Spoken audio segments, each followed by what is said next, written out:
বর্তমানে উল্লেখযোগ্য weather system কিছু নেই। বঙ্গোপসাগর থেকে জলীয় বাষ্পের প্রবেশ রয়েছে, যে কারণে মেঘলা ওয়েদার হয়ে রয়েছে।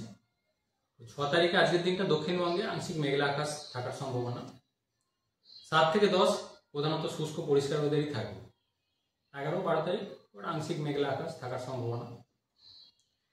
তাপমাত্রা বর্তমানে যেটা রয়েছে, সর্বনিম্ন তাপমাত্রাটা স্বাভাবিকের থেকে বেশ খানিকটা বেশি রয়েছে। কারণ কলকাতার ক্ষেত্রে যদি বলা হয়, গত 24 ঘন্টায় সর্বনিম্ন তাপমাত্রা ছিল 21.8 ডিগ্রি।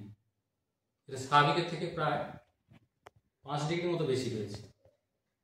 তো আগামী 3 দিনে এটা ধীরে ধীরে একটু কমবে, বিশেষ করে 9-10 তারিখ নাগাদ কমে প্রায় স্বাভাবিকের কাছাকাছি চলে আসবে সর্বনিম্ন তাপমাত্রাটা। দিনের তাপমাত্রা বর্তমানে বেশি ডিগ্রি রয়েছে, মোটামুটি 28-27 ডিগ্রির কাছাকাছি রয়েছে কলকাতা পার্শ্ববর্তী অঞ্চলে। অন্যান্য জায়গাতেও বেশি রয়েছে। তো সামান্য একটু তো কমবে আগামী কয়েকদিনে, 1-2 ডিগ্রি মতো। তবে এই কমাটা সাময়িকভাবেই, মানে এটা বেশি দিন আবার স্থায়ী হবে না।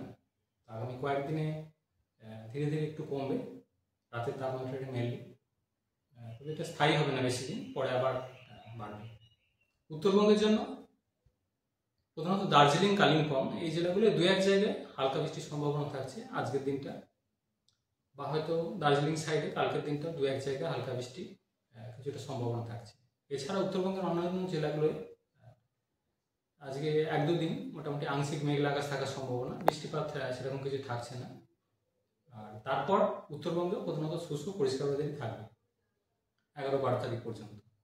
তাপমাত্রা উত্তরবঙ্গের জন্য আগামী 2-3 দিনে সামান্য একটু কমবে। সকালের দিকে কুয়াশা থাকার সম্ভাবনা রয়েছে আগামী 2-1 দিন উত্তরবঙ্গ, দক্ষিণবঙ্গ 2 জায়গায়।